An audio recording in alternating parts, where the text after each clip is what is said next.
بسم الله الرحمن الرحيم. الباب الرابع باب الرد على من جعل ما يغترف منه المتوضئ بعد غسل وجهه مستعملا. كيفية وضوء النبي صلى الله عليه وسلم. پدی باب کی امام شوکانی رحمہ اللہ ذکر کی الباب الرابع څلورم باب چې دا ذکر کیږي په کتاب الطهارت کې چې مخکې درې بابونه ذکر شو او د دې باب عنوان دی باب الرد. باب دی په بیان د رد کولو کې علامن پاغه چا باندې جعله چې وګرځي ما غس یغترف منه المتوضئ چې په لاس سره اخلي دا غینا او دس کوونکې بعد غسل وجهه رستو د وینځلو د مخ دا غنه مستعملا چې دا اوبه مستعملی دي. مقصد دا دی چې کله یو اودس کوونکې اودس کوي او د یو لوښي نه په لاس سره اوبه واخلي او په مخ باندې واچي، نو بعضې خلک دا وایي چې دغه اوبه مستعملی شي، نو په دې باب کې په دغه خلقو باندې رد کوي او د دې متعلق حدیث براوړي چې دا غینه به دا معلومیږي چې دا قسم اوبه مستعملی نه دي.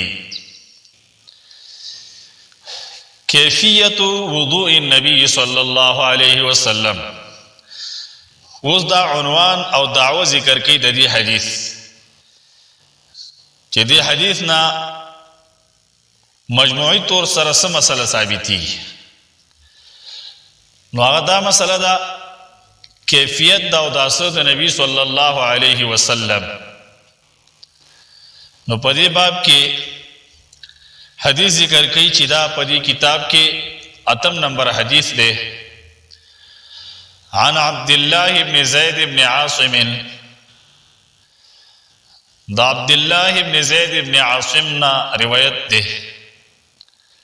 انه قیل له چې یقینا دته ویل شو چا ورته وی توضأ تاودسو کا لنا موږ د پاره وضوء النبي صلی الله علیه وسلم. اودس د وضوء رسول الله صلی الله علیه وسلم، اودس د رسول الله صلی الله علیه وسلم. فدعا بإناء پس د راوغتو یو لوښی چې په هغې کې اوبه وې. فاکفأ منه علی یدیه پس اوبه یې واچولې د هغې نه په خپل دواړو لاسونو باندې. فغسلهما ثلاثه پس دا دواړه لاسونه یې درې ځله ووینځل. ثم ادخل یده بیا د خپل لاس داخل کو دغه عبدالله ابن زید ابن عاصم رضی الله عنه په دغه لوښو کې لاس داخل که فاستخرجها پس بیا یې وویستو. فمضمض واستنشق پس خولې کې اوبه واچولې، پوزه کې اوبه واچولې. مزمزه ویلی کېږي خولې کې اوبه خوځول،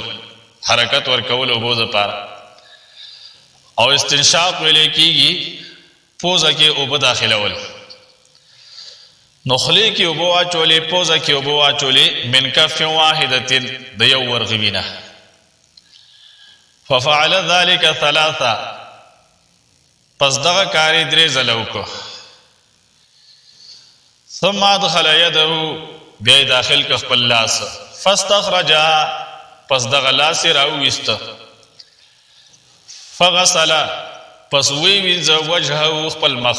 ثلاثا درې ځله. ثم ادخل یده بیا یې داخل که خپل لاس. فاستخرجها پس بیا یې وویسته. فغسل یدیه پس ویوینځل دواړه لاسونه الی المرفقین سره د څنګلو نه مرتین دوه ځله. ثم ادخل یده بیا یې داخل که خپل لاس. فاستخرجها پس ویویسته دغه لاس. فمسح پس مسح یې وکړله برأسه په خپل سر باندې فاقبل بيديه پس د مخ کی طرف نه لاسونه بوتل په خپل سر باندې و ادبر او د رستو طرف نه واپس بیا بوتل ثم غسل رجليه بیا خپل خپې وینځلې الى الكعبين سره د پړکونه ثم قال بیا فرمایل دغه صحابي عبد الله ابن زید ابن عاصم رضی الله عنه هكذا دغرنگی كان وضوء رسول الله صلى الله عليه وسلم او دست نبی صلی الله علیه وسلم متفق علیه دا روایت امام بخاری و مسلم رحمهم الله نقل کړي ولفظه لاحمد الفاظ دا حدیث دلته ذکر شو کوم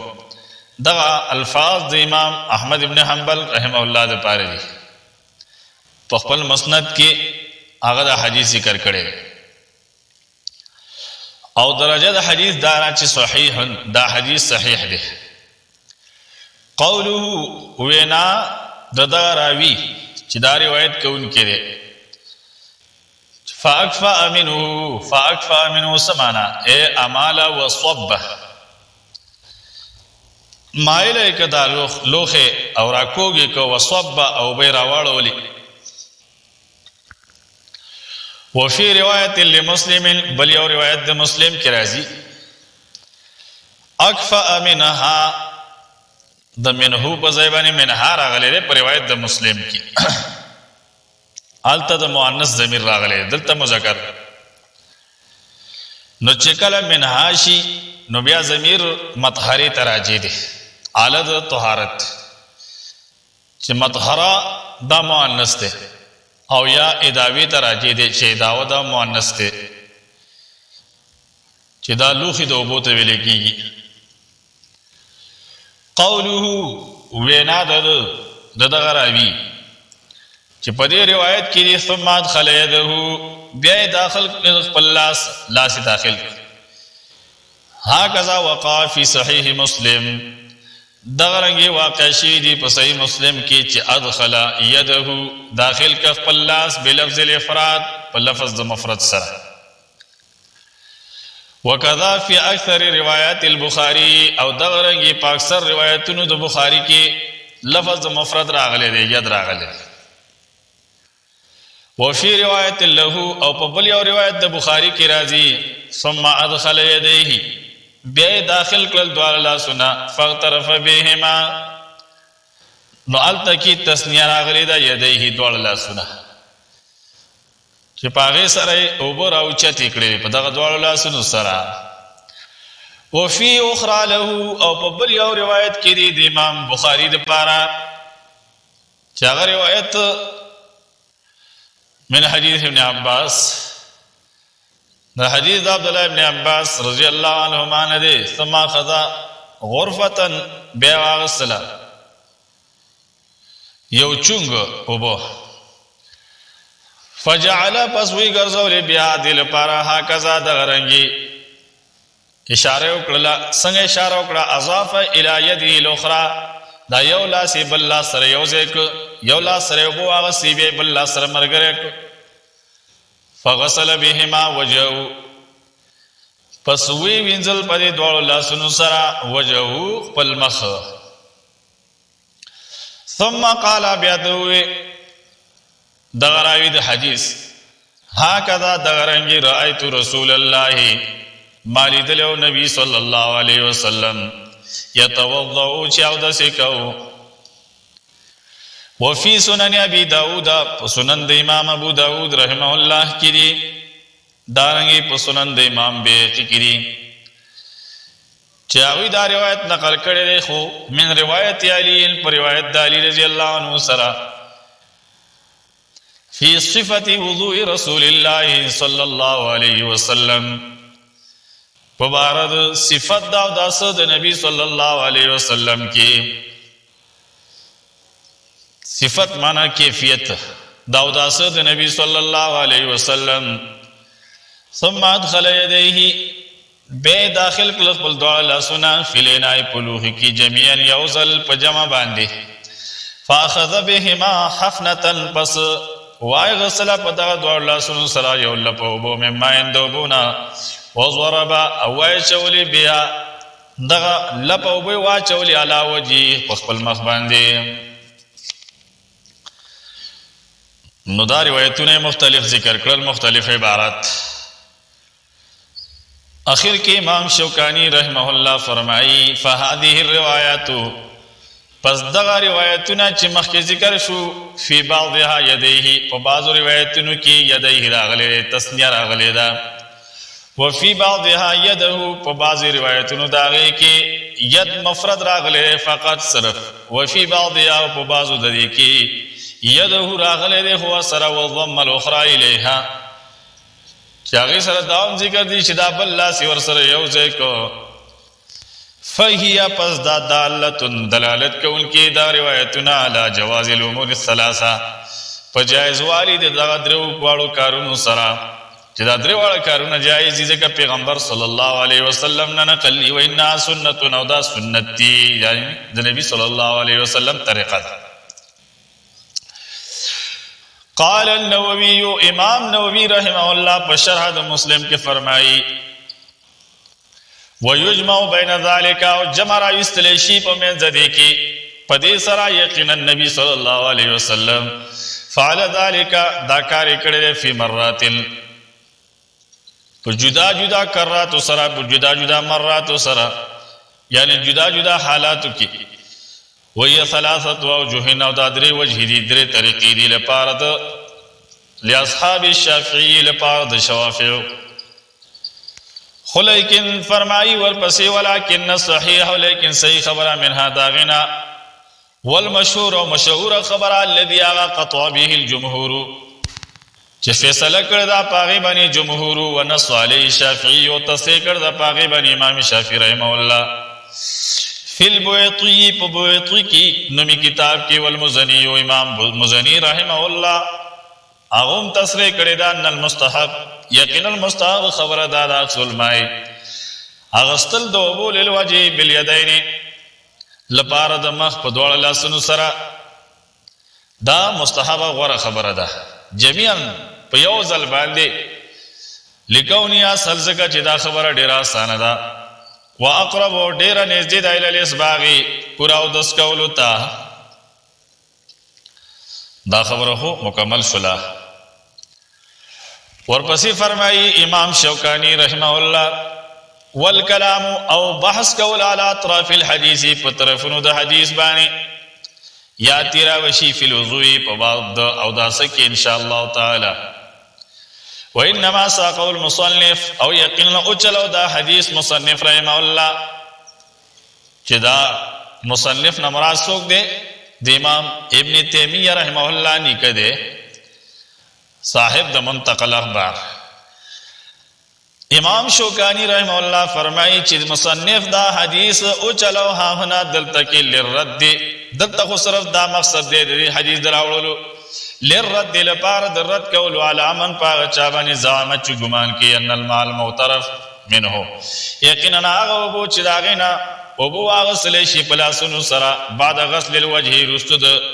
وینځلو د مخ نه، یصویرو مستعمله، دا اوبه مستعملې ګرځي، لا یصلحو للطهوریت، چې دا نه صحیح کېږي لپاره د پاکوالي. نو دلته کې دې مقصد دپاره دا حدیث راوړی په داسې خلقو باندې رد کوي. وهي مقاله باطله، چې دغه خبره چې دا باطل، يردها هذا الحديث، چې رد کوي دې لپاره د خبرې دپاره دا حدیث، او د دې نه علاوه نورم ډېر روایتونه دي. وقد زعم بعض القائلين بخروج المستعمل عن الطهورية،